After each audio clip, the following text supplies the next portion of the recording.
Hi, this is Scott Garibay, and today we're going to talk about Andrew Yang and pop culture Goodwill Adhesion. All right, let's talk about it. All right, so I have this idea. This idea specifically came from Hot Listing. So Hot Listing is one of the people who views my channel, watches a lot of my videos, and then leaves fantastic comments in the comments section. I'm super thankful for all the comments that everybody leaves.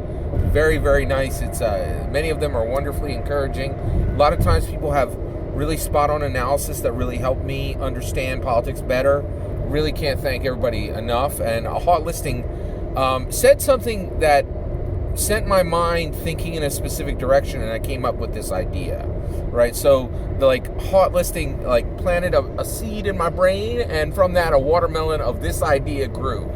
All right, so I believe that Andrew Yang should bring on a pop culture Goodwill Adhesion expert into his campaign if and only if his campaign catches on fire after the second or third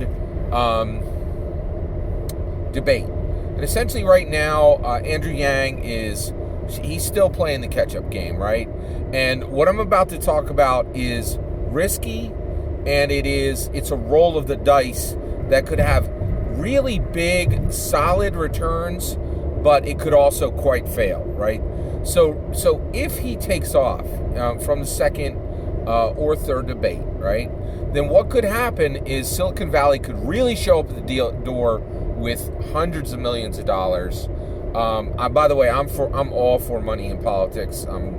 You're not going to find me on that grassroots train. I don't care about that. I'm fine with that's a whole subject, and I'll talk about it sometime. I'm perfectly fine with allowing money to speak in politics. And the reason why is our country's awesome. It could be better, but generally, I think it's a good mix, right? So anyway, if he really, if he starts hitting around 5-10% in the polls, his money is going to jump up big times, and he will absolutely. And I think Hillary spent $2 billion on her campaign last time, and the money spent in this election is supposed to dwarf what was spent in the last election.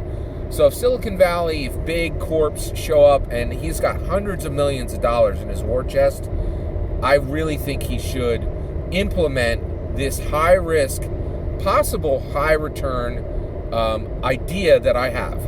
So what I'm talking about right now is a pop culture Goodwill Adhesion expert. This does not exist in politics today, right? But I really think it should, right? And the reason why is, so if you've been watching my channels, you'll understand that I consume pop culture. I love American entertainment. I think it's the new steel, right? We export cool, we export entertainment, we export innovation. That's what America's exports actually are, right? And so basically, what America does really, really well is pop culture, right? And pop culture comes out at a steady rhythm, and millions of Americans interact with it.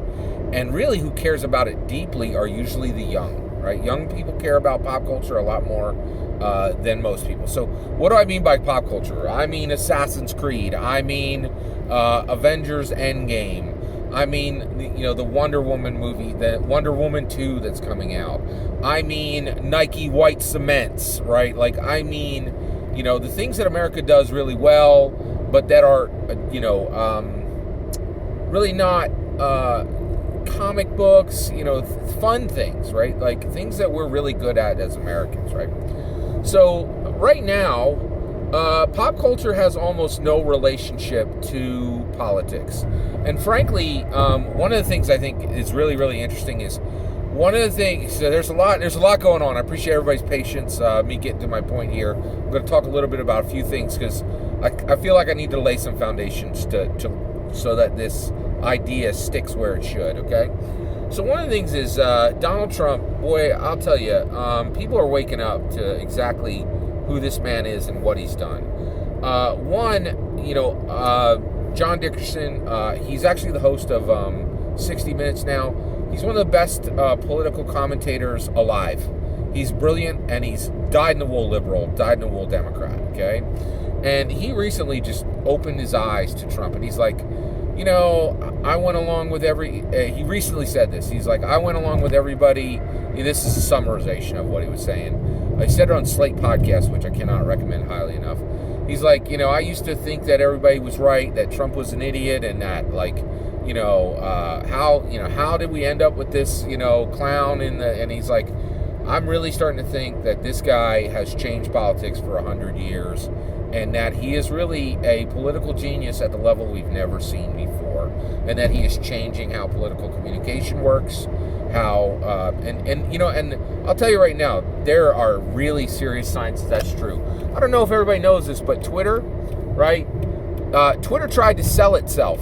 The owners of Twitter tried to sell Twitter right before this election, right? And I think Microsoft was snooping around with like maybe $4 or $6 billion, some nonsense amount of money, and they couldn't make it happen. Twitter could not prove to people that it was valuable.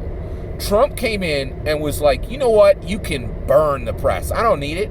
I will come right to you with everything I need to say direct. You know what?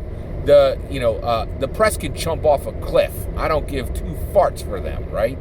And honestly, he did. He completely Twitter is invaluable now. You don't hear anybody talking about selling Twitter now, right? And the reason why, it's the most powerful information vector in the world. It leapfrogged directly over the media in literally 2 or 3 years. Trump did that. Trump has leveraged Twitter more powerful than almost any political tool I've ever seen in my entire life.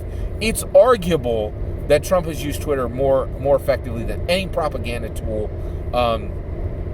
in the entire history of the nation, right? The ability to just cut the media out of the loop, it's incredible, right? And so, okay, so you got this going on, right?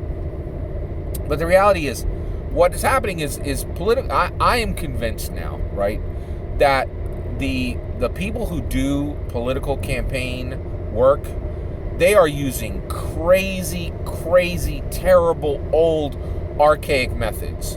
Obama really brought the thunder.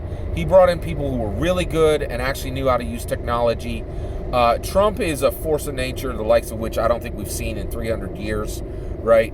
By the way, I do not like him, but his political prowess absolutely cannot be questioned, right? So here's the kicker, right? So basically, I'm convinced right now that political communication, right, what politics are communicating to the people of America is incredibly archaic, and we haven't even started to really see what modern political communication actually looks like, right? I'm convinced that really nobody is communicating the way they should be fully, right? So right now, if a politician has a message they need to get across, they go on podcasts, they go on news shows, they go on talk shows, right? They talk on the radio, and they give political stump speeches, like literally talking to people directly, right? And right now, what people are looking at is they're looking at the words that they're saying, and they're looking at their incredibly staid appearance, right? Like all these politicians, they all dress the same. Like, it was shocking that Andrew Yang didn't wear a tie, right? Good grief. So here's the thing, right? I'm convinced that communication is much more broad in the modern day. And frankly, when our politicians are communicating, they could be communicating a lot more deeply. Just so you're aware, I'm thinking a lot about dog whistling right now. And I really feel like the future of politics is dog whistling at a level no one has ever seen before, right? So what does a pop culture Goodwill adhesion expert do?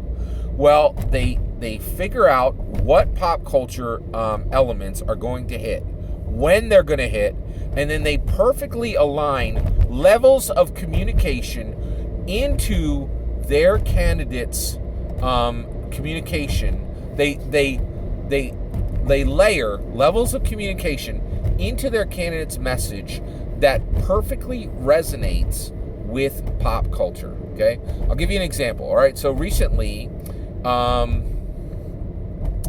here's how it would be done. Okay, it would be done with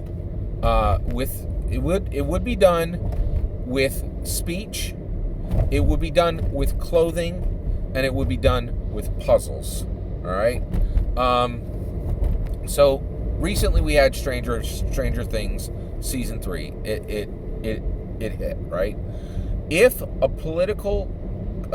pop culture Goodwill adhesion expert existed in Andrew Yang's force right now, when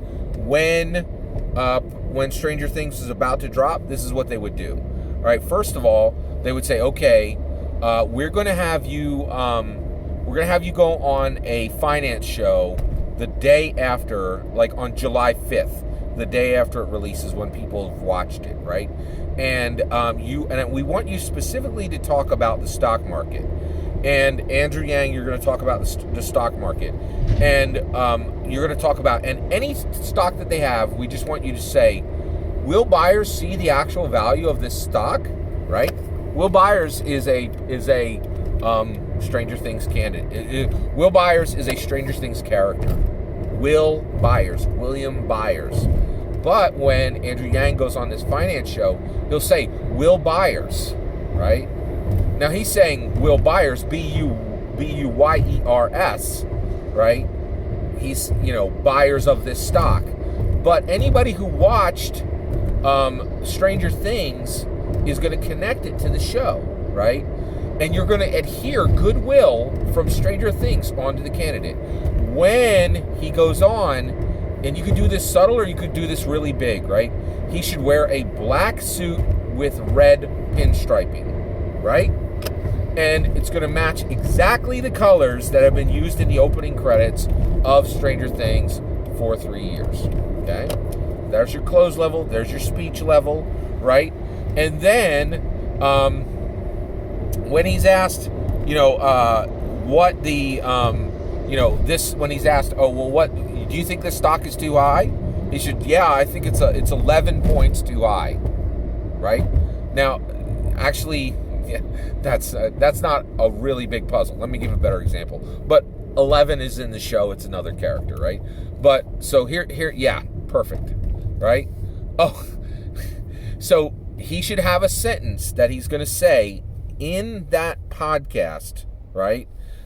On that finance show, that the acronym, the first letter of every word, spells upside down. UPSIDEDONWN, right? And his people will give him this sentence. They'll say, hey, memorize this sentence. And when you say it, every single word, every single letter, the word says upside down. Now, you think that people won't recognize this? They absolutely will, right? Any puzzle is solved almost immediately now on the internet because you got smart people and they're like, hey, I think I saw something in that, right? And then they start noodling with other people they know online and it's solved immediately. It's solved in like a New York second, right? So they can use acronyms in sentences. That would be the puzzle part, right? And there's lots of puzzles you could lay, right? They would be projecting with their clothing, connecting themselves, the candidate, to this existing property, right? And they would never, ever, ever say the property's name. They wouldn't even acknowledge it, right? But they would send these subtle clues through speech, through clothing, and through puzzles, right? That would take goodwill that was paid for by the millions by another source and adhere it to the candidate, right? Now, this and the thing is, this works if you don't get caught, because like if you're saying Will Byers know the value of this stock? Everybody who just watched Stranger Things, they're going to hear Will Byers in their head, and subconsciously it will connect the goodwill that they have from that cool show to the candidate, right? But what if they get caught, right? And they go, hey, he said Will Byers. He said that the stock should go up 11 points. And one of the sentences he said actually is an acronym for the upside down, and he's wearing a black suit with red print stripes. He was signaling for Stranger Things, right? And then, of course, basically when they say that, they say, hey, were you signaling for Stranger Things? He can, at that point, he can says, well, boy, that's a really wild coincidence that all that happened, but I am a fan of the show, right? Like, and basically that's my point. Like, if it comes off that he gets caught, it looks great because it's like, hey, I was speaking on 4 levels while I was holding this interview, right? And then, and I think, and the other thing is, and I think, smart people will be attracted to that, but the big thing is young people will be attracted to this. Whatever politician figures this out and brings in a pop culture Goodwill adhesion expert, right? Young people are going to love this, right? And I really think this could really help him with Gen X and millennial voters. This could be really, really big. Now, why did I say in the beginning that he should only do this if he has a lot of money?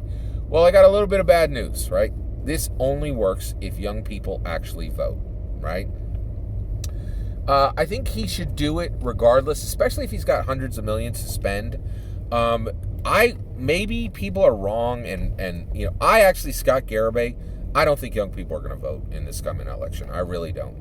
I think, basically, young people are highly disengaged from the political process. Right now, politics is super, super boring and dull because you have to really pay attention. It's a lot of analysis. Like, I love Andrew Yang, right? But what following him can be challenging because he says the same things in interview after interview after interview. If you bring that noise to a young person, they're like, I'm not going to watch all this stuff, right? I'm attracted to this because I'm an analysis guy and I have a political science degree, right? But young people don't care about this stuff, man. But pop culture, they do care about. I'll give you a story just from 2 of my kids. My oldest son is huge into anime, right? Huge into anime. So basically, and I was just, I didn't even really watch anime. I watched, if shows that would come into America that would be dubbed, I would watch anime. Now, most people would say, oh, you're an anime fan, but anime fans are like, no, if you watch dubbed, you're a trash member and you're not a real anime fan. You're only a real anime fan if you watch subbed, right? And my son's part of that group too. He not only does he watch subbed, but he actually pays very close attention, and we have a service called Crunchyroll, and he watches shows that are being released in Japan as they are released, right? So he watches Sword Art Online, Kill la Kill, all kinds of different, Black Clover, these shows that he really cares about deeply, right? And he has an incredible amount of goodwill that's attached to this, right? Now, since he's our oldest son, right? What he likes is cool to all the other kids. Is cool to his younger brother and his 2 younger sisters, right?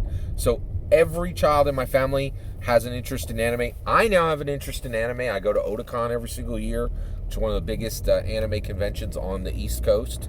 And basically, I watch Space Cruiser Battleship Yamato, whole bunch, and I watch Genlock, whole bunch of Evangelion, Gundam, so forth, right? So my oldest young son, who is absolutely a millennial, right? He has an incredible amount of goodwill that's attached to anime, and he cares deeply about anime, right? We have a daughter, my youngest daughter.